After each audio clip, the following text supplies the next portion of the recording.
Bonjour à tous, on se retrouve pour une nouvelle vidéo qui cette fois-ci ne sera pas faite par moi, donc la voix off que vous allez entendre ne sera pas la mienne. Voilà, j'espère que cette nouvelle voix off va vous plaire et je préfère faire ainsi parce que ça me permet de plus vite avancer dans mes vidéos théorie et plus vite écrire, plus vite mettre en place, plus vite faire le montage et tout ce qui va avec. Donc voilà, j'espère sincèrement qu'elle va vous plaire et donnez-moi votre avis en fin de vidéo.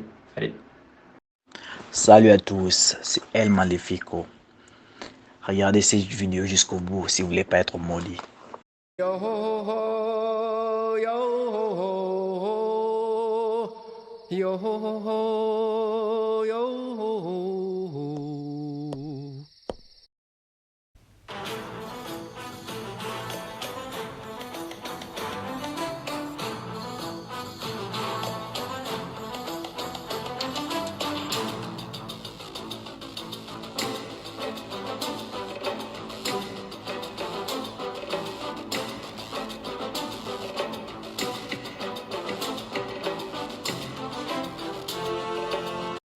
Aujourd'hui, on va s'attaquer, on va parler d'un manga qui a fait sensation dans les années 2000, a tellement rayonné que on peut même dire que c'est le GOAT des mangas.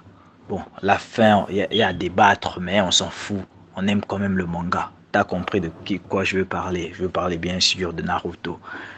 Aujourd'hui, on va parler plus précisément d'un versus de Jiraiya-sama, le grand Jiraiya, repose en paix, le grand sensei de Naruto, versus Orochimaru, l'ennemi principal de la série lorsqu'on a commencé tous. On se rappelle encore, lorsqu'on voit Orochimaru et un serpent avec la musique, oh, tu as des frissons.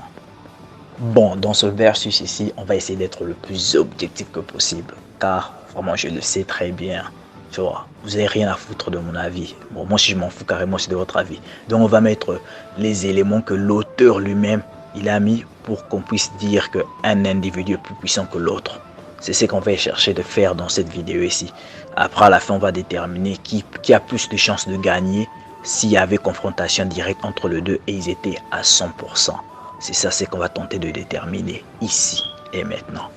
Bon, les éléments qu'on va prendre en considération que j'ai mentionnés pour déterminer qui est plus puissant que l'autre. Vous voyez, dans le monde shinobi, bon, nous avons le ninjutsu, le genjutsu, le taijutsu, l'art de l'invocation, le mode ermite précisément pour ces deux personnages ici, ça leur concerne, tu vois.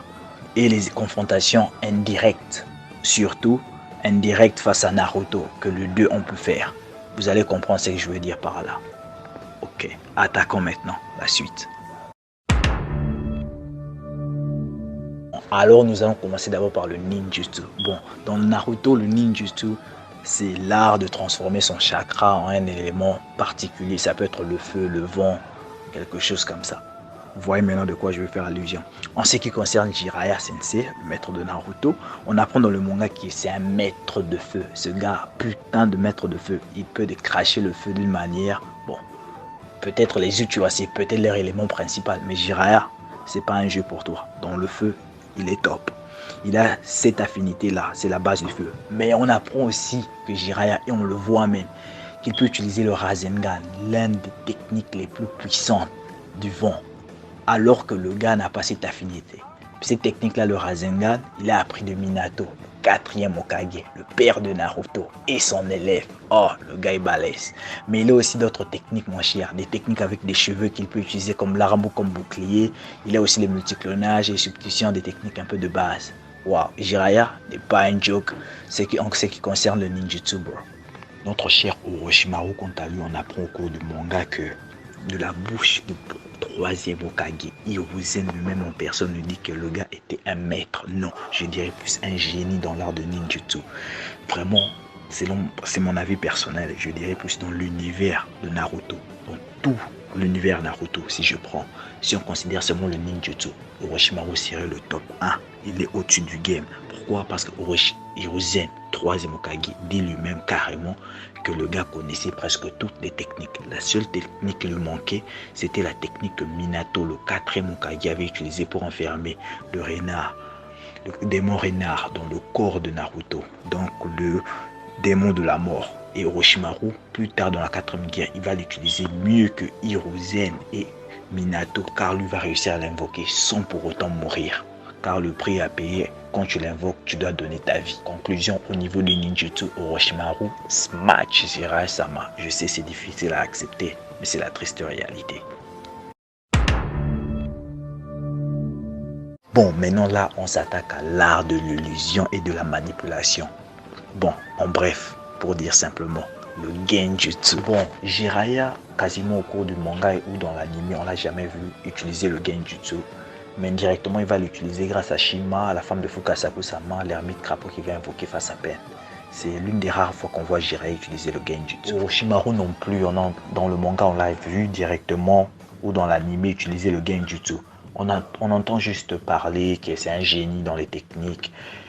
Mais on peut aussi voir qu'il a aidé indirectement Danzo à utiliser la technique interdite des Uchiwa appelée Izanagi qui permet à ramener une personne à la vie à la paire de son œil. Danzo, pour ceux qui ne savent pas, c'est juste le gars qui était censé être le 6e Hokage. Lorsque Pen a attaqué le village, il a quasiment tout rasé. Tsunade était dans le coma. C'est le gars qui avait remplacé temporairement Tsunade. Mais comme il a été tué avant, c'est pour cela Kakashi a été choisi après. Mais Tsunade s'est réveillé, donc Kakashi ne sera pas Hokage. Il va devoir attendre après la 4e guerre. Pour ceux qui ne savaient pas.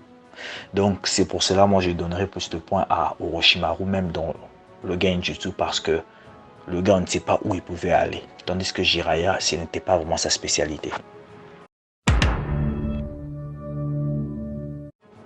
Alors pour ce qui concerne le taijutsu, l'art du combat corps à corps, bon, selon Guy, pour devenir plus puissant taijutsu, la seule manière c'est de te battre encore. Tu vois, directement sans pour autant utiliser d'autres techniques ou quoi.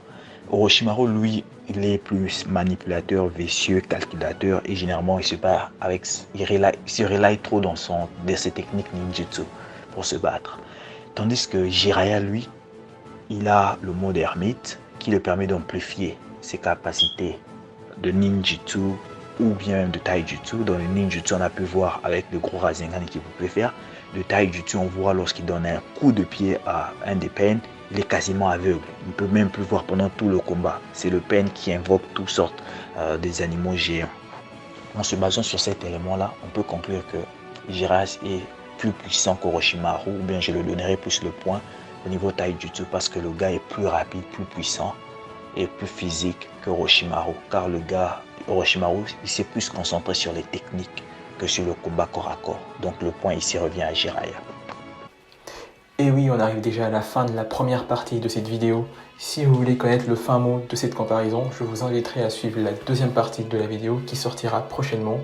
Entre temps, restez chez vous et prenez soin de vous.